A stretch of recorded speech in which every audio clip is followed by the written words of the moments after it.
শুধরোতে নাচেও 1 ঘন্টা বাদে শুধরে গেল রাজাবাজার। কালকে রাজাবাজারে পিলপিল করে কিশোর বাহিনী, যারা বিভিন্ন জায়গাতে এই শামশেরগঞ্জ থেকে শুরু করে এই কিশোর বাহিনী তারা তাণ্ডব চালিয়েছিল। রাজাবাজারেও তারা কালকে এসে রাস্তায় বসে পড়ে দাবি তোলে যে এখানেই নামাজ পড়বো জুম্মাবারে। পুলিশের তেভার দেখে তারা 40 মিনিটের মধ্যে রণভঙ্গ দেয়, মসজিদের ভিতরে গিয়ে নামাজ পড়ে। ওরা যেন ভুলে না যায়, ভুল সময় জন্মেছে তো সেজন্য প্র্যাকটিসটাও ভুল হয়ে গেছে। কিন্তু ভুলে যাবে না, সরকারটা পাল্টে গেছে, যে যত বড় হোক হনু কাউকে ছাড়া হবে না। তো খোদা মেহরবান, তো গাধা পাহলওয়ান, অনেক গাধা পাহলওয়ান হয়েছিল, সব গাধাকে ঢোকানো হবে। এখন বুঝিয়ে দেওয়া হয়েছে একটা গাধা, তার বেশি নয়। সে নেতা হোক আর অভিনেতা হোক, সে অনুগামী হোক প্রতিগামী হোক, যেই হোক, ভুলে যায় যেন বিজেপির ইতিহাস সারা ভারতবর্ষে আছে। পিঠের চামড়া গুটিয়ে না হাতে দিয়ে দেওয়া হবে। অভিষেক বন্দ্যোপাধ্যায়ের বিরুদ্ধে এফআইআর হবেই তো। এত বড় দুর্নীতি ঘোটালা, যেটা সাধারণ মানুষ বলতো, আপনারা বলতেন, তার তথ্য জোগাড় করছি আমরা। যেমন যেমন আসবে সবার নামে কেস হবে, সবাইকে প্যারেড করাবো। সবে তো প্রাক্তন মুখ্যমন্ত্রী কোট প্রায় কি বলে প্যারেড শুরু করেছেন। তিনি যে কালো কোট পরেছেন সেটা পরার অধিকার আছে কিনা তারও প্রশ্ন উঠেছে। সেই জন্য বাকি জীবনটা কোর্টে আপনাদের প্যারেড করেই কাটাতে হবে, কারণ পাপের প্রায়শ্চিত্ত করতেই হবে। হাসপাতাল থেকে দালাল রাজ উৎখাত, পরিষেবা সচল করতে, রেফার রোগ বন্ধ করতে জোরালো দাবাই মুখ্যমন্ত্রী শুভেন্দু অধিকারী। গতকাল বৈঠক করেছেন। আমাদের মুখ্যমন্ত্রী রাস্তা বার করেছেন দালাল রাজ বন্ধ করার জন্য। প্রত্যেকটি ওখানে যারা এমপ্লয়ি আছেন, রোগী আছেন, রোগীর আত্মীয় যারা আসেন চিকিৎসা, প্রত্যেকের হাতে আলাদা আলাদা রঙের ব্যান্ড দেওয়া হবে, বোঝা যাবে কে কি। এবং যারা দালালিগত প্রত্যেকের ব্যান্ড বাজানো হবে, এটা মুখ্যমন্ত্রী ঘোষণা করেছেন। তো সেই জন্য দালাল রাজ নিজের থেকে বন্ধ হবে। এবং বহু কিছু দেখতেন যেগুলো আপনার ফেস করতেন, সেগুলো নিজের থেকে বন্ধ হয়ে যাবে। শরীর যদি খাওয়া দাওয়া ঠিক করে, ব্যায়াম করে, বিশ্রাম করে, অনেক রোগ চলে যায়। এখন সেটা শুরু হয়েছে পশ্চিমবঙ্গের ক্ষেত্রে, ভালোই ব্যায়াম হচ্ছে। তো এই সময় রোগ ব্যাধি সব ধীরে ধীরে সরে যাবে। প্রেসিডেন্সি জেলের ভেতরে সার্জিক্যাল স্ট্রাইক, শাহজাহান সহ সব মিলিয়ে 23টা মোবাইল ফোন বাজেয়াপ্ত। সবে শুরু হয়েছে। যেখানে যেখানে ঘুণ ধরেছে সেখানে সেখানে আমরা ওষুধ স্প্রে করব। অনেক ঘটনা আপনাদের দেখতে হবে। এখন চিকরের ফাইল খুলল। 3 জন দুদে আইপিএস, যারা একসময় কলকাতা সহ বাংলায় দাপটের সঙ্গে সবাইকে প্রভাবিত করে কাজ করেছেন, 3 জন সাসপেন্ড। যে ঘটনা ঘটেছে এত বেদনাদায়ক, আর সেটাকে যেভাবে চেপে দেওয়া হয়েছে, বাংলার প্রত্যেকটি মানুষ ব্যথিত।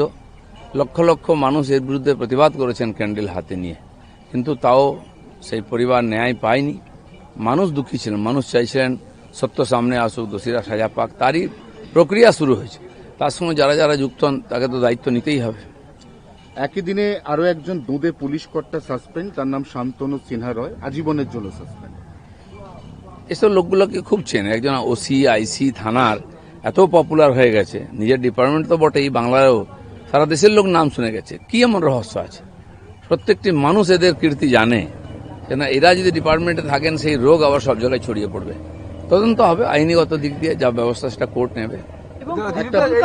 একটা বেআইনি বাড়ি ভাঙা হচ্ছিল, বেআইনি বাড়িটায় আগুন লেগেছিল, বাড়িটা ইল্লিগাল, তার কোনো পারমিশন নেই। সেই বাড়িটা যখন ভাঙার কাজ শুরু হচ্ছে, তখনই হঠাৎ করে কোর্ট থেকে স্টে অর্ডার আনা হলো। শতরূপ ঘোষ সেখানে গিয়ে বীর দর্পে ঘোষণা করলেন, আমি বাংলায় বুলডোজার আটকে দিলাম। এটা কি ধরনের অ্যাটিটিউড?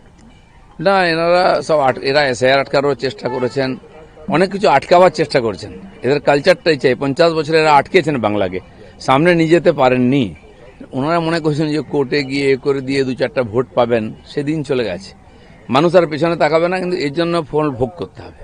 তৃণমূলের fact finding team post pole violence যেখানে যেখানে হয়েছে, আজ 3 ভাগে ভাগ হয়ে তৃণমূল কংগ্রেসের নেতা নেত্রীরা তারা বিভিন্ন জায়গায় যাবে। এই ফ্যাক্ট ফাইন্ডিং টিম যদি 21 সালের ইলেকশনের পরে শুরু হতো, তাহলে ওদের এত বদনাম হতে হতো না, এত মানুষকে ঘর ছাড়া হতে হতো না, কোটি কোটি টাকা সম্পত্তি বা প্রাণহানি হতো না। তার প্রায়শ্চিত্ত করতে হয়েছে আজকে। তাদের নেতা বিধানসভায় দাঁড়িয়ে বলছেন শত শত লোক ঘর ছাড়া। আমরা জানি না কে ঘর ছাড়া, কটা পুলিশের রিপোর্ট হয়েছে। 21 সালের পরে আমরা 12,500 কেস করেছিলাম, সিবিআই ইনকোয়ারিও চলছে। তো ওনারা কটা কেস করেছেন আমি জানি না। তো তখনও মিথ্যা বলেছেন, এখনও মিথ্যা বলছেন। আমাদের মাননীয় মুখ্যমন্ত্রী বলছেন যে কজন লোক ঘর ছাড়া হয়েছে তার লিস্ট নিয়ে আসুন আমার কাছে, আমরা সসম্মানে ফিরিয়ে দেবো। কিন্তু 21 সালের পরের যে হিংসার কেস যেন তার নামে না থাকে, তাহলে তাকে জেলে যেতে হবে।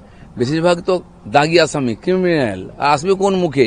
আর কেউ বাঁচবে না, কেউ জেলের বাইরে থাকবে না। স্বপ্না বর্মনের বাড়ি নাকি কালকে রাত্রিবেলা জ্বালিয়ে দেওয়া হয়েছে, তিনি ভিডিও পোস্ট করেছেন, কিন্তু বাড়ি জ্বলে যাওয়ার কোনো ভিডিও তার পোস্টে দেখা যায়নি। গলত মানে অসৎ সঙ্গে এই অবস্থা হয়। সম্মানীয় একজন অ্যাথলিট, তাকে সম্মানের সঙ্গে থাকা উচিত, তাকে রাজনীতির মধ্যে পড়া উচিত নয়। কমপক্ষে এই ধরনের যারা খুব নিম্ন মানের লোক, যাদের সঙ্গে ওনার মেশা মানায় না, উনি সম্মানের সঙ্গে দেশের জন্য লড়াই করুন, আমরা সঙ্গে আছি। চিংড়িঘাটার মেট্রোর কাজ শুরু হয়েছে, আমরা কথা দিয়েছিলাম, করে দেখিয়ে দিচ্ছি। 1 সপ্তাহ হয়নি সরকারের বয়স। ভগবান শ্রীকৃষ্ণ যেমন 6 দিনের মধ্যে পুতনা বধ করেছিলেন, তো পুতনা, হিড়িম্বা যত আছে, বকাসুর, মঘাসুর, অঘাসুর সব বধ হবে। কাউকে ছাড়বো না আমরা। আমাদের মুখ্যমন্ত্রী যে স্পিডে কাজ করছেন, বিরোধীরা বুঝতেই পারছে না কোথায় ঘর সামলাবে, কি করবে। বাংলার মানুষ খুব খুশি, আশীর্বাদ করছেন, আর আমরা পুরোপুরি আমাদের মাননীয় মুখ্যমন্ত্রীর সঙ্গে আছি। তিনি যেভাবে এগোচ্ছেন, বাংলা তাকে পুরো আশীর্বাদ দিয়েছে। আমাদের ভিডিও ভালো লাগলে লাইক এবং শেয়ার করুন। কমেন্ট সেকশনে গিয়ে জানান আপনাদের মতামত। আরও ভিডিও পেতে আমাদের চ্যানেল সাবস্ক্রাইব করুন এবং প্রতি মুহূর্তে খবরের আপডেট পেতে প্রেস করুন বেল আইকন।